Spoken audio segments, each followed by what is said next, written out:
प्रातः क्लास चल रहा था 28/5/1967। रविवार को दूसरे पेज के अंत में बात चल रही थी। तो बाप बरोबर आते हैं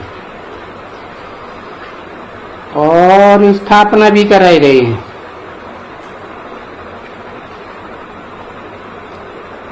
काय की स्थापना कराए रहे हैं? आदि सनातन देवी देवता धर्म की। और हम पढ़ रहे हैं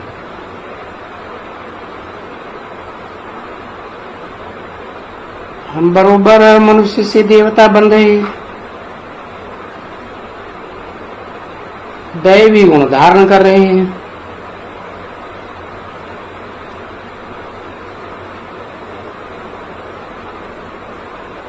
देवताओं के गुण तो आने चाहिए ना। देखते हैं अपने ऊपर कि कितने आसुरी गुण हैं और कितने दैवी गुण धारण किए।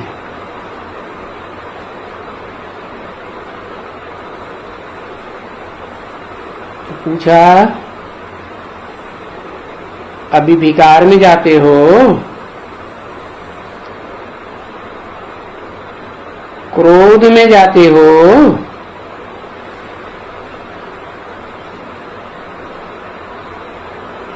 देखो कोई भी क्रोध करते हैं बाबा को चिट्ठी लिख देते हैं, बाबा मेरे से बड़ी भूल हो गई। तो ये चिट्ठी किसको लिखते हैं?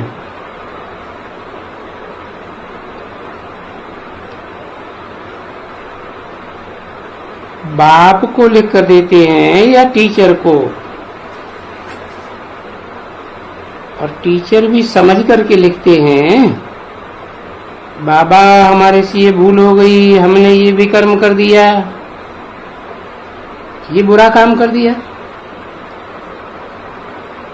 तो देखो तुम बच्चे स्टूडेंट्स बाप से कितना कनेक्शन रखते हो,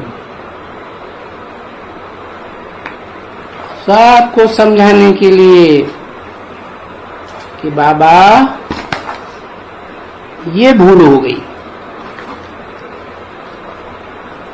कनेक्शन रखेंगे तभी तो बताएंगे ना।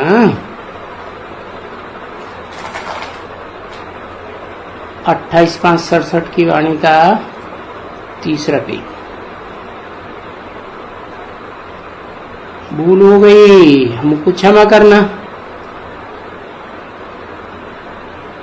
बाबा कहते क्षमा की तो बात नहीं है।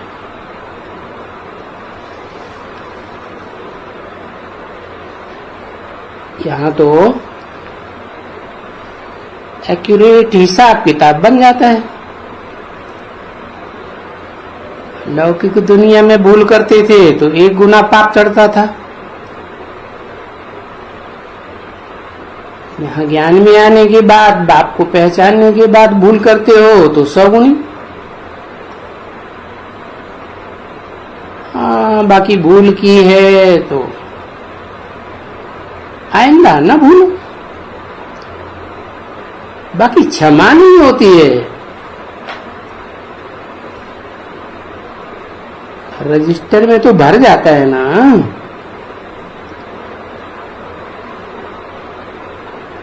कोई सी भूल होती है तो टीचर रजिस्टर में भर देते हैं। बाकी टीचर कोई क्षमा थोड़ी ही करते हैं।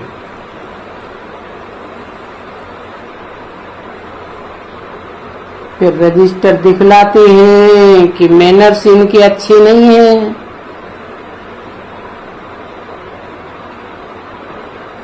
तो बाप भी कहते हैं, अभी तुम बच्चे अपने मैनर्स को देखते रहो। इसलिए समझाते रहते हैं कि मीठे बच्चे, रोज शाम को आकर के अपना पोता मिल देखो। कोई को दुख तो नहीं दिया, कोई को तंग तो नहीं किया, कोई को यह तो नहीं किया, क्योंकि यहाँ इसी दुनिया में, इसी जन्म में दैवी गुण धारण करना है।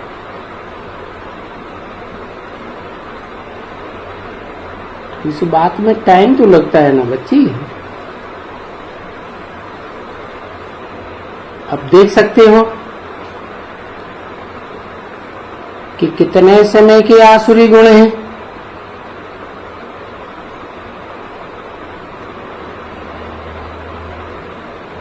तो बुद्धि में आता है ना, 63 जन्मों के आसुरी गुण हैं। समझना चाहिए सभी देह अभिमान कितने समय का है। तो इतने लंबे समय का देह अभिमान कितने समय में टूटता है? बहुतों का तो मुश्किल से टूटता है।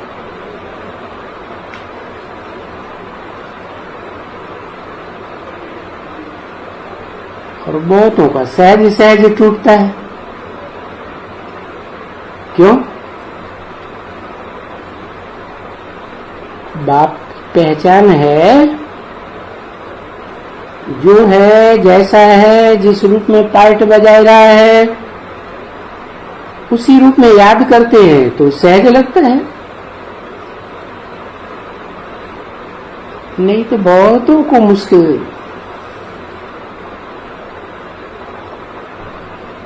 अभी जब देही अभिमानी अपन को समझें, आत्मा अभिमानी, तब ही बाप में लग जाएगा। अपन को देह समझेंगे तो लव कैसे जाएगा? प्यार जाएगा नहीं। प्यार नहीं जाता है तो बिखरा रहता है।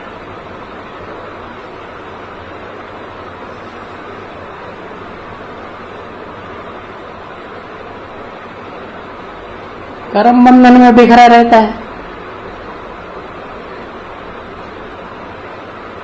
कर्मों के बंधन जगह जगह बंध जाते हैं ना।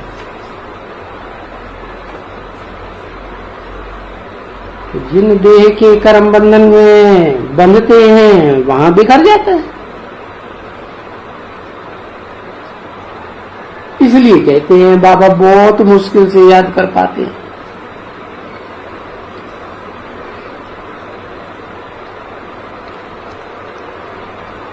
आपकी अब भी बेचारी याद होती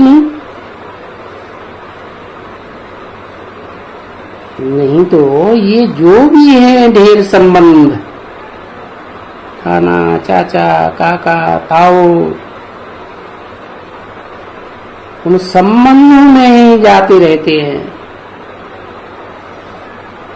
बुद्धि इनके पिछाड़ी लगी रहती है, उसके पिछाड़ी लगी रहती है। बाबा कहते हैं भले बच्चे, तो जब तक शरीर निर्वाह के लिए शरीर निर्वाह का अर्थ कर्म करना है तब तक तो ये रह नहीं है। परंतु ये भी नहीं, उस शरीर निर्वाह के टाइम से भी टाइम निकाल करके पुरुषार्थ करो। और बाबा बहुत अच्छी रीति से समझाते हैं कि भक्ति मार्ग में भी तो देखो टाइम निकालते हैं ना।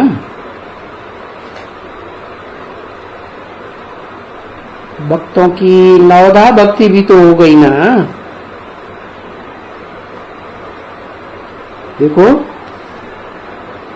मीरा क्या करती थी,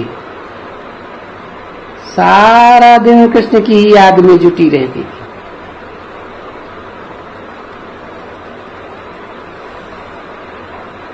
तो क्यों याद करती थी? जरूर कृष्ण होकर गए हैं ना, तो बरोबर जुटी रहती थी।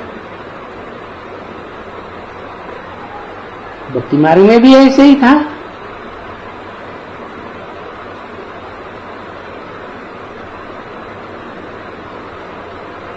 और यहाँ ज्ञान मार्ग में भी ऐसे ही है।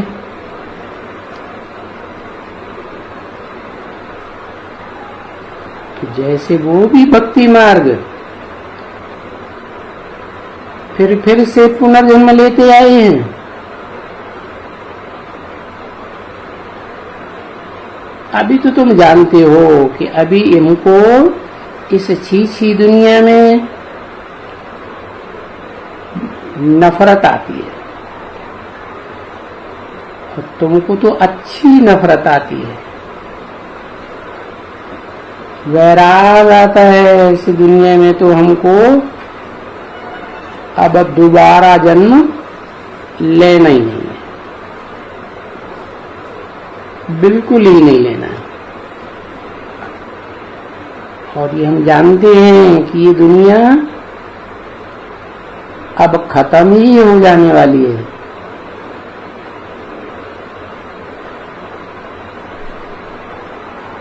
वैराग क्यों नहीं आना चाहिए? और ये बात भी तो तुम जानते हो, दुनिया थोड़ी जानती है। तुम्हारी बुद्धि में सब कुछ है, ऊपर से लेकर के नीचे कलियुगांत तक सब कुछ है। और ये सारा ज्ञान सारा दिन तुमको, जैसे बाप में ज्ञान है वैसे बच्चों में भी तो ज्ञान आ जाता है ना।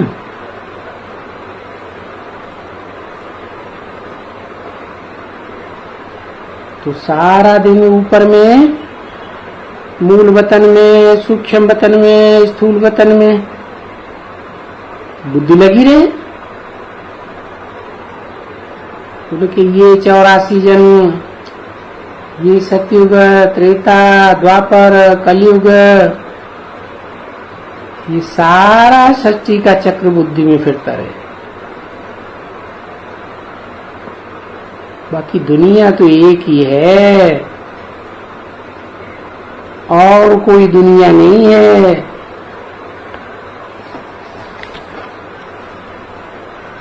जैसे वो वैज्ञानिक लोग समझते हैं, किसी की बुद्धि में नहीं है।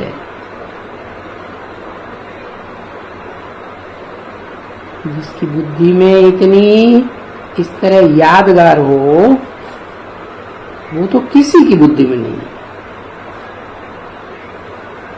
तुम्हारे में भी जो बहुत अच्छे नंबरवार हैं, उनमें ये यादगार रहती है क्या? जो बाप बेहद की बात बताते हैं कि तुम एक एक धरती के चैतन्य सितारे हो, उनमें एक एक दुनिया बसी हुई है। कौन सी दुनिया बसी हुई है?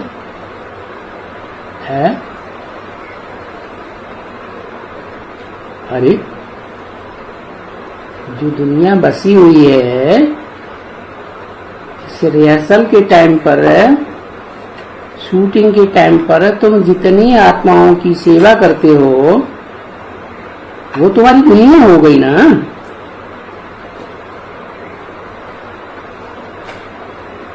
तो उनकी बुद्धि में ये बात बैठी हुई है,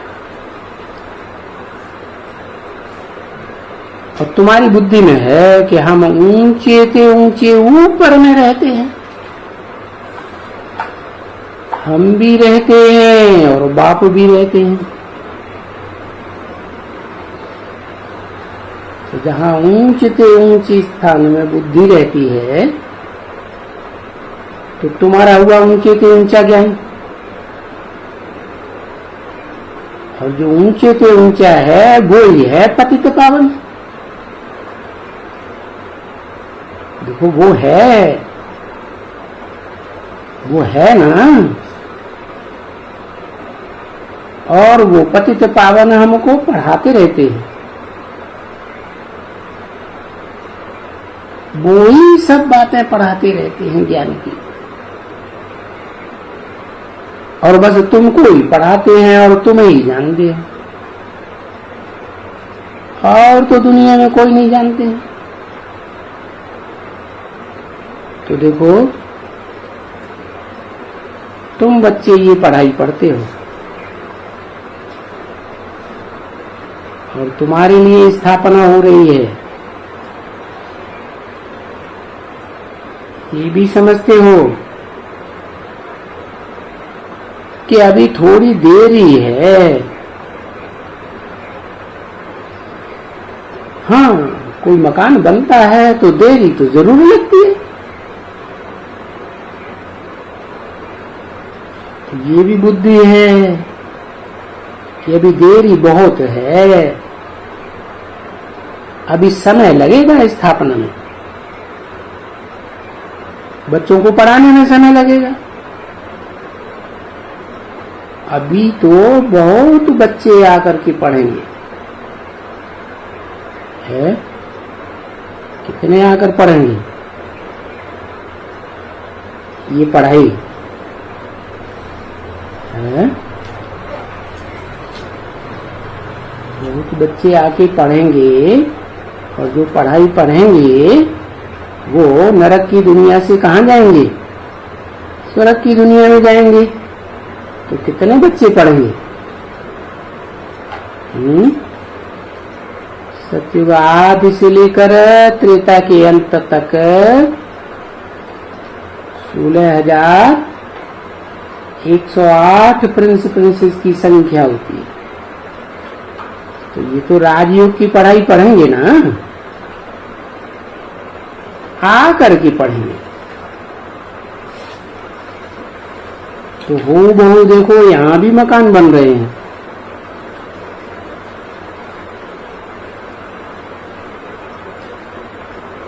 ये पुराना मकान हो गया ना,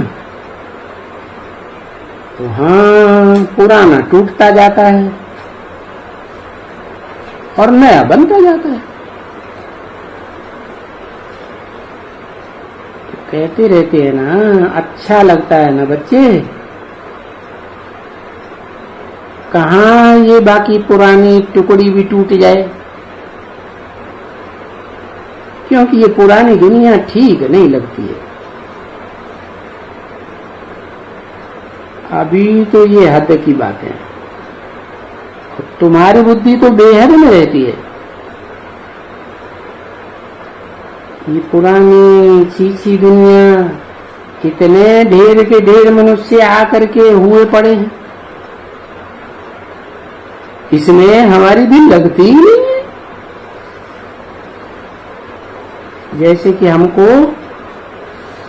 कुछ आखिर में ही नहीं आता है, यहाँ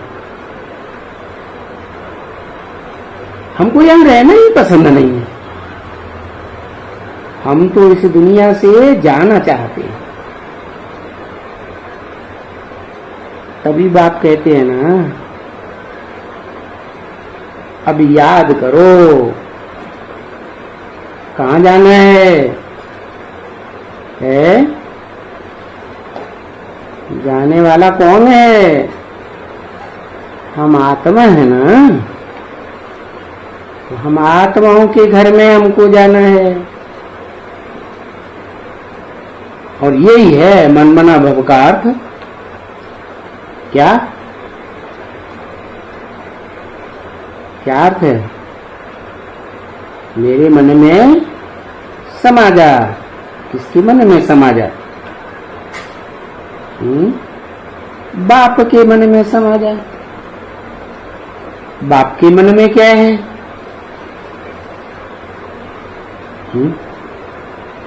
क्या है? कोई संकल्प विकल्प है या नहीं है? बाप के मन में क्या है? एक शिव बाप, दूसरा न कोई। तो और शिव बाप कहाँ रहता है?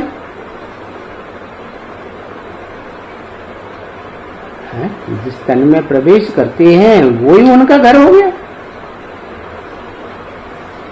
तो तुमको भी कहते हैं मन मना भव,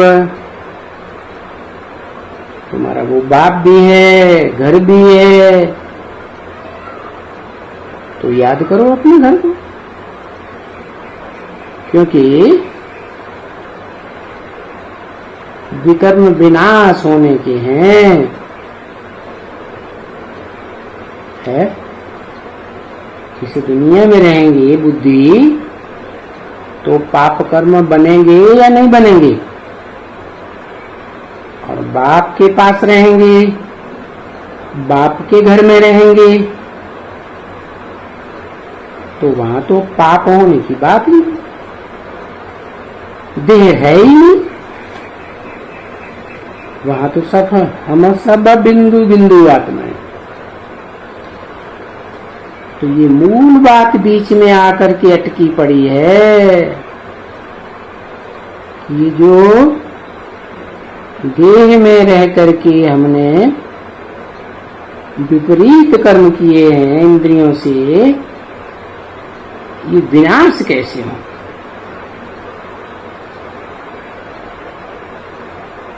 विकर्मों का विनाश नहीं करेंगे तो सजाएं खाएंगे,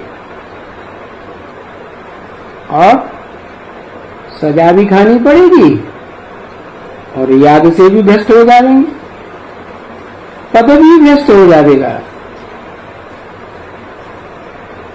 डबल नुकसान। तो देखो कि कितना कितना फुरना किसको किसको लगा है। आत्मा को अभी आकर के फुरना लगा है, अभी, क्योंकि अभी तुम आत्माभिमानी बने हो। जब बिंदु बिंदु आत्माओं का बाप आकर समझाते हैं कि तुम ज्योति बिंदु आत्मा हो, बाप से आत्मा का सारा ज्ञान मिल गया कि हमने कैसे 84 जन्म भोगे हैं। तो देखो अभी आत्मा को फिकर लगा है ना, आत्मा को फिकर लगा है कि बाबा आपको हमें याद करना है, तभी तो सभी विकर्म विनाश हो जाएंगे। आप तो सदा कर्म बंधन से न्यारे हो,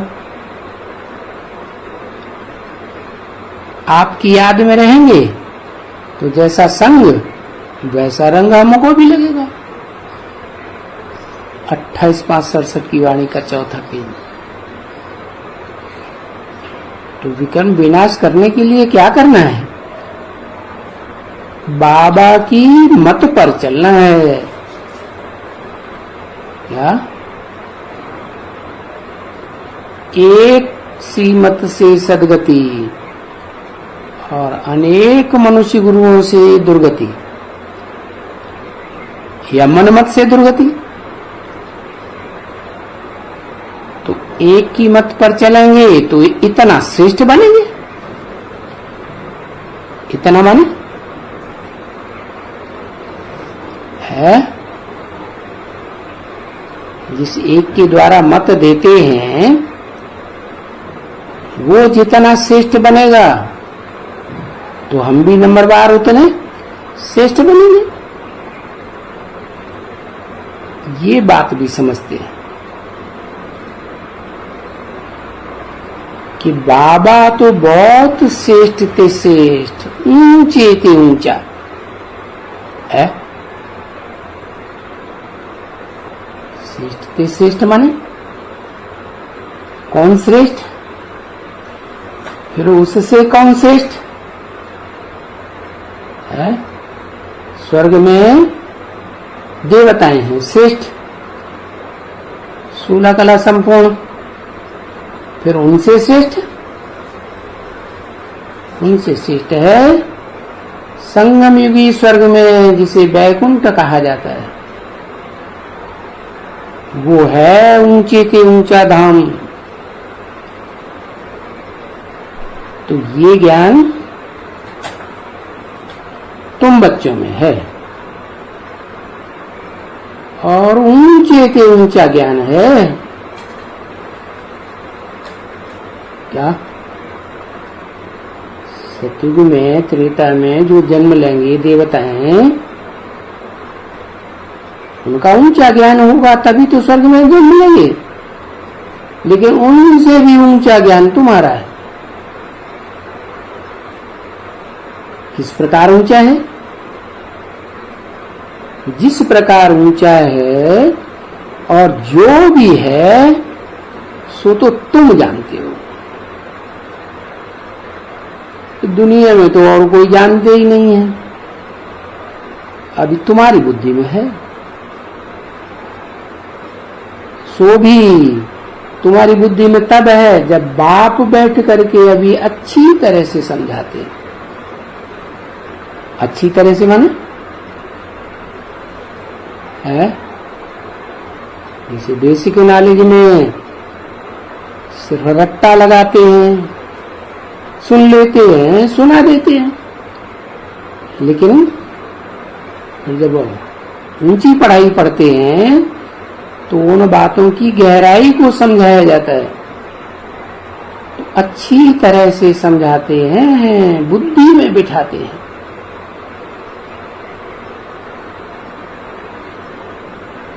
तो ये स्मृति आती है बुद्धि में कि हाँ बाबा, बाबा हमारा बेहद का बाबा, ये बाबा तो ज्ञान का सागर है।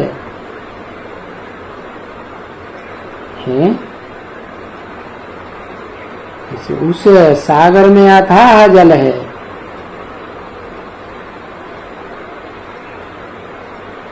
ये है ज्ञान सागर, अथाह ज्ञान है। ऐसे ही है, और बाबा आत्मा ही तो है ना, परंतु बाबा कोई देहधारी को तो नहीं कहते हैं। बाबा बाबा जब कहते हैं तो कोई देहधारी को तो नहीं कहते हो, नहीं है।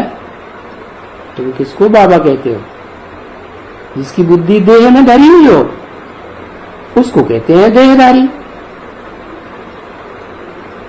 तो देखो ये है तुम्हारी पढ़ाई क्या, कि देह में जो हर समय देह की याद में, देह के संबंधियों पदार्थों की याद में बुद्धि धरी रहती है, उसमें से बुद्धि निकाल करके जो आत्माओं का बाप है और जो देहधारी नहीं है, जिसकी बुद्धि देह में नहीं धरी हुई है, कैसी है, देहधारियों से डिटैच, तो ऐसे बाबा को याद करना।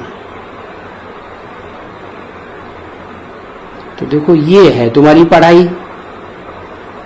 देह में से बुद्धि निकालकर कहां ले जाए, विदेही में,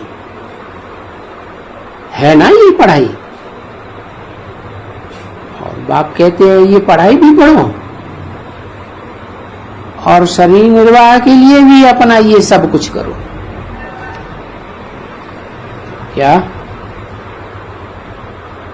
ये सब कुछ क्या, हा? क्या सब कुछ करो, लौकिक दुनिया के धंधे दौरी, अगर ये डायरेक्शन देते हैं कि लौकिक दुनिया के धंधे दूरी करो, तो बात तो कंट्राडिक्टरी पकड़ी जाती है। क्या एक तरफ कहते हैं सब धंधों में है नुकसान सिवाय एक ईश्वरीय धंधे के, तो सब धंधे जब खलास होने वाले हैं, एक ईश्वरीय धंधा ही फायदेमंद रहेगा, तो ये सब कुछ क्यों करो शरीर निर्वाह के लिए? है? बताओ।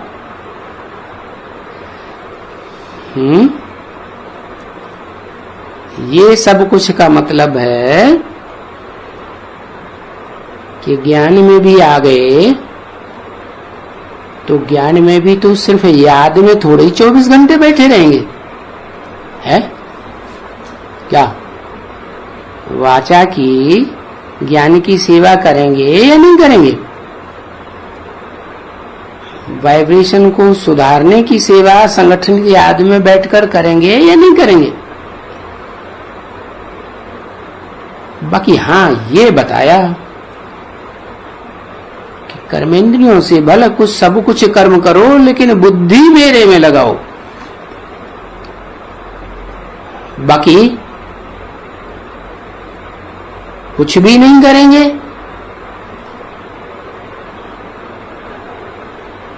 तो कहां से आएगी पेट पूर्ति? है पेट है तो शरीर निर्वाहार्थ कुछ तो करना पड़े। परंतु जो कुछ भी करते हो वो ट्रस्टी होकर के करो। ये सब कुछ बाप का है, और ये भी जानते हो कि ये सब कुछ खत्म हुआ पड़ा है, सब खलास हो जाएगा, रहेगा तो नहीं ना।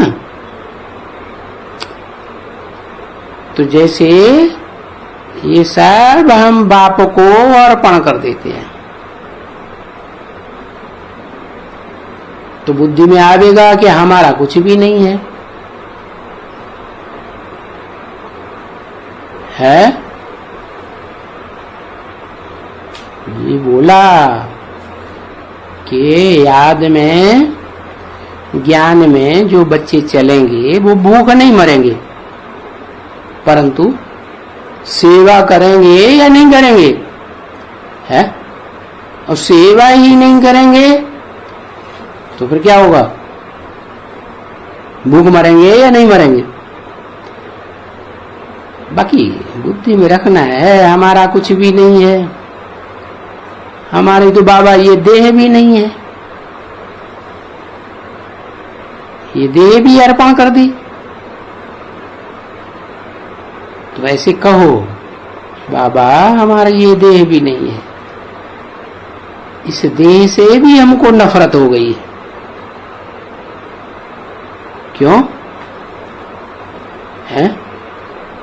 क्योंकि ये देह कई जन्मों से पाप कर्म करते करते आखिर में ये तमो प्रधान देह मिली है। तो तामसी देह मिली है तो सात्विक कर्म कराएगी या तामसी कर्म कराएगी? है? बार बार तामसी कर्म करने के लिए खींचती है। तो समझना है ये पुरानी सड़ी हुई जूती है, इस सड़ी हुई जूती को अब हमें छोड़ना है।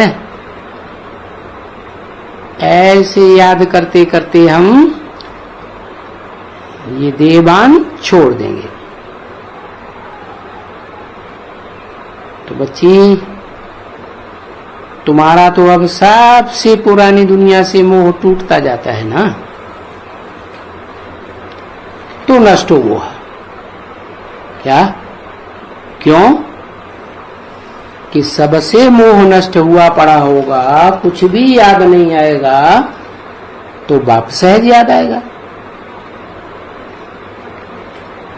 ये सारी दुनिया से मोह नष्ट हो गया तो बुद्धि कहां जाएगी? सहज सहज एक बाप की याद में जाएगी। तो मोह जरूर नष्ट होगा ना। अभी बेहद में वैराग्य होता जाता है। उन सन्यासियों का तो हद का वैराग्य है, वो हद का होता है। मकान छोड़ देते हैं, धंधा दोरी दुकान छोड़ देते हैं, तो मकान दुकान का भी हद का वैराग है। तो वो वैराग पुराना है और ये नया है। तो छूट गया ना। अभी जानते हो कि नया बेहद स्वर्ग में अभी अपना मकान बनाएंगे।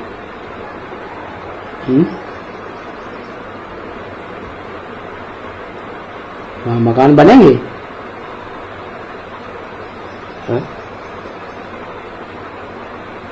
स्वर्ग में ये धंधा होगा, फिर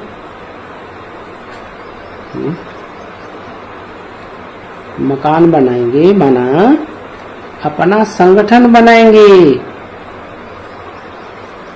बाकी मकान वगैरह बनाना ये तो प्रकृति का काम होता है। प्रकृति तुम्हारे लिए सब कुछ मुहैया करेगी। तो तुम्हारी जो अच्छे अच्छे बच्चे हैं ना, उनकी आखिर में नहीं आएगी। भले नया मकान भी बाप बनाता होगा तो आखिर में नहीं आएगी, क्योंकि तुम जानते हो ये भी तो सब हद का है ना। और ये पढ़ाई तुम्हारे लिए कोई नई नहीं है। कल्प कल्प तुमने ये पढ़ाई पढ़ी, ये जान गई हो कि ये पढ़ाई तो हम पढ़ते ही आए हैं। तो देखो ये पढ़ाई भी बुद्धि में है कि कल्प कल्प हम पढ़ते आए हैं। ऐसे नहीं कि बुद्धि में नहीं है। ये बातें दुनिया में कोई एक भी मनुष्य की बुद्धि में नहीं है सिवाय तुम्हारे। सो भी तुम नंबरवार हो। एक जैसा सबकी बुद्धि में ज्ञान नहीं है। और तो कोई भी मनुष्य में ये पढ़ाई नहीं है। ये तो जानते हो, इस दुनिया में देखो कितने करोड़ों मनुष्य हैं, सिवाय तुम थोड़े से बच्चों के कोई की बुद्धि में ये पढ़ाई नहीं है। अभी तुम जानते हो कि हम आहिस्ते आहिस्ते वृद्धि को पावेंगे। ये झाड़ जो ब्राह्मणों का है इस समय में, वो वृद्धि को पाता रहता है? ब्राड ड्रामा में क्या होता है? दुनिया में वृद्धि होती रहती है ना, जनसंख्या बढ़ती रहती है ना। चाहे स्वर्ग हो, चाहे नरक हो, चाहे सतयुग हो, चाहे कलयुग हो, आबादी तो बढ़ती है ना। तो शूटिंग में भी क्या होगा? रिहर्सल हो रही है। तो ये तुम्हारा झाड़ भी वृद्धि को पाता रहता है और वृद्धि को पाएगा भी जरूर। कहां तक वृद्धि को पाएगा? ब्रॉड ड्रामा में कहां तक वृद्धि को पाता है?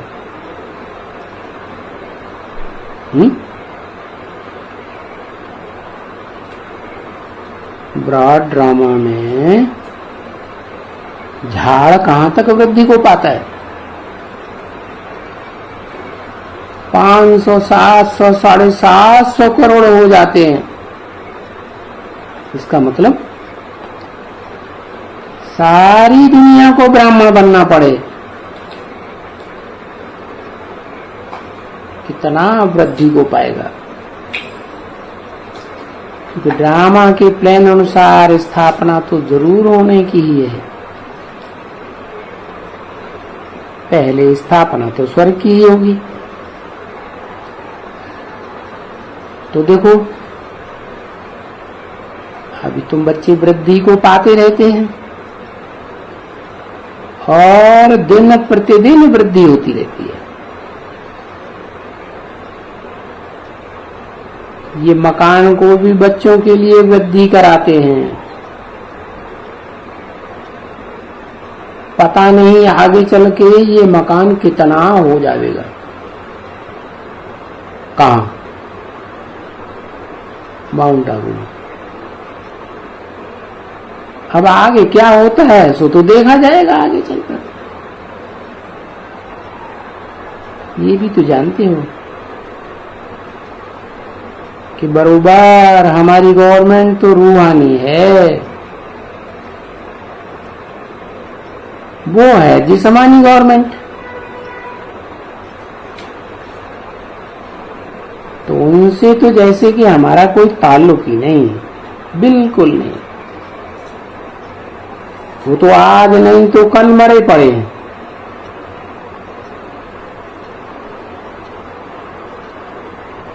सब मरे पड़े हैं। जो कुछ भी देखते हो इन आंखों से वो सारा कब्रिस्तान होना है।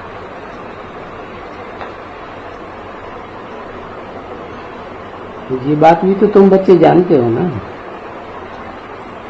इन आंखों से जो कुछ भी देखते हो वो सब खलास हो जाएगा।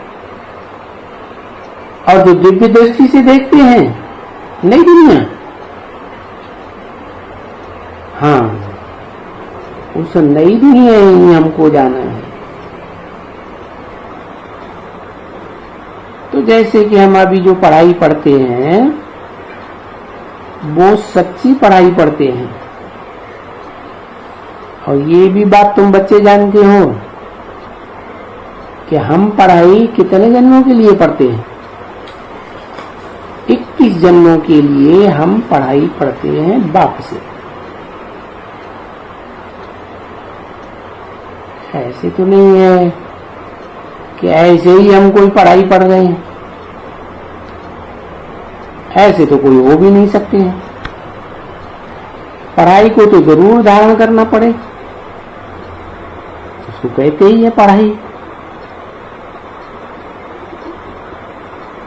तो बच्चों को ये सब कुछ समझा देते हैं पॉइंट्स के लिए कि भाई भगवान एक है पढ़ाने वाला। नई दुनिया की पढ़ाई एक भगवान ही पढ़ाते हैं। बाकी और जो धर्म पिताएं हैं वो कोई नई दुनिया नहीं बनाने के लिए आते। दुनिया तो और ही पुरानी होती जाती।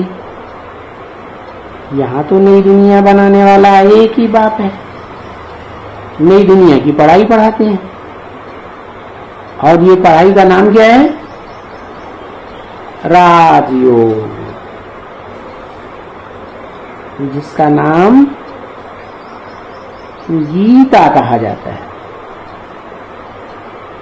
गीता में है ही राजयोग की बात, रहस्य की बात है ना। वो भी तो बाप ने पढ़ाया ना।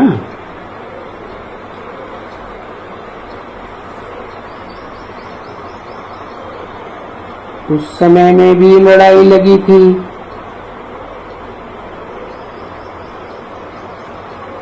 बरोबर राजयोग सिखलाया था और उस लड़ाई में अनेक धर्म विनाश हुए थे।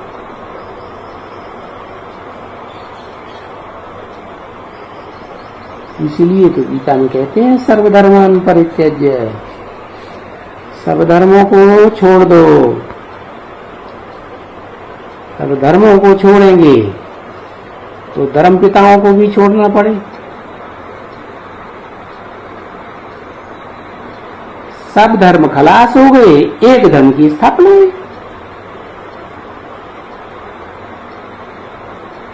तो यहाँ रिहर्सल पीरियड में भी ऐसे ही होता है। 5000 वर्ष के ब्रॉड ड्रामा में भी ऐसे हुआ था।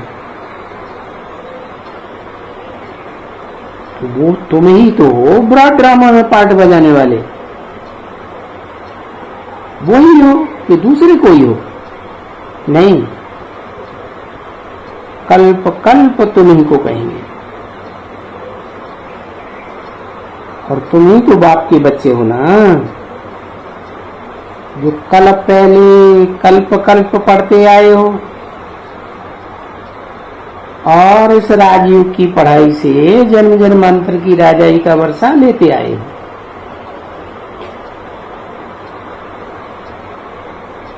राजाई का वर्षा लेना है तो भी पुरुषार्थ तो अच्छी तरह से करो, हर एक को करना ही है। जैसे दुनिया में पढ़ाई पढ़ते हैं तो ऊंच पद पाते हैं, वो है हद की पढ़ाई, ये है बेहद की पढ़ाई। वो भी स्कूल है, ये भी स्कूल है। उसमें हद की पढ़ाई एक जन्म के लिए मर्तबा मिलता है, और ये है बेहद की पढ़ाई, जन्म जन्मांतर की राजाई का बेहद का मर्तबा मिलता है। यहां पढ़ाते ही है बेहद का बाबा। और जानते हो कि यहां बेहद की शिक्षा मिलती है। क्या दुनिया में हद की शिक्षा मिलती है? हद माने देह की पढ़ाई है, और यहाँ आत्मा की पढ़ाई। आत्मा के अंदर भी कितना कितना कितने जन्मों का क्या हिसाब किताब भरा हुआ है, क्या क्या पार्ट बजाया है। तो आत्मा के अंदर की बात बताते हैं, इसलिए इसका नाम है आध्यात्मिक पढ़ाई। अधिमानी अंदर, और वो है भौतिकवाद की पढ़ाई। पंचभूतों से जो देह बनी है उसकी पढ़ाई पढ़ाते हैं। अब देह तो विनाशी, तो पढ़ाई भी विनाशी।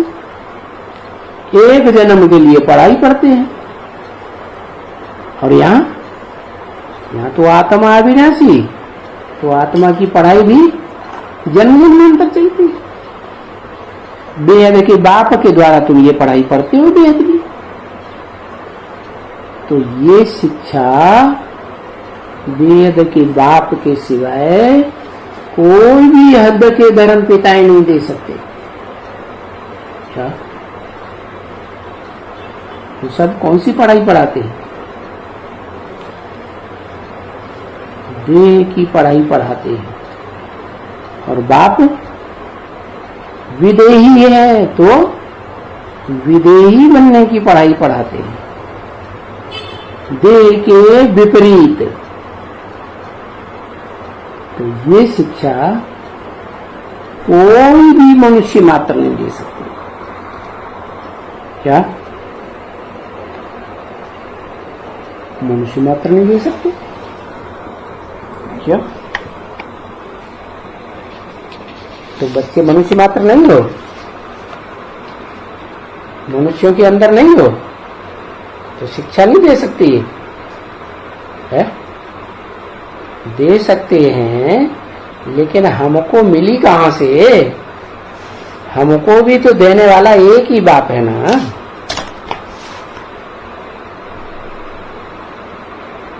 तो देखो,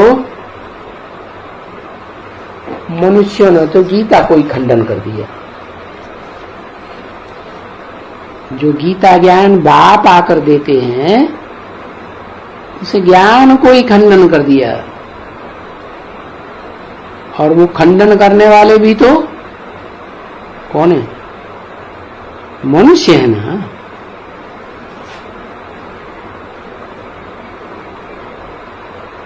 तो वो भी तुमको जरूर सिद्ध करके बताना है कि पहले पहले नंबर का मनुष्य है। और जो पहले नंबर का मनुष्य है तो पुनर्जन्म भी जास्ती लेंगे, बाद वाले कम जन्म लेंगे, क्योंकि पहले नंबर वाले को सब फॉलो करेंगे ना, तो कम जन्म होते जाएंगे। तो बरोबर पहले वाला सो फिर कहां आएगा?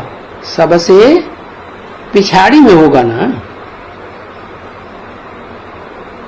तो वो बात देखो, अच्छी तरह से समझ गए हो कि क्यों कहते हैं। तो तुम अपन को समझते हो कि हम कौन सी आत्मा पार्टधारी हैं।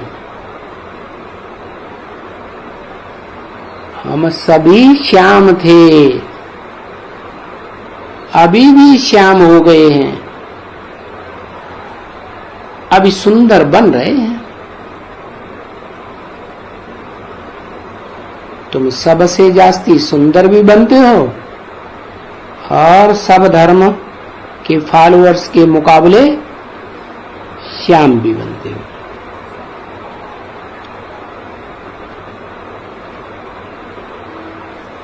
ओम शांति।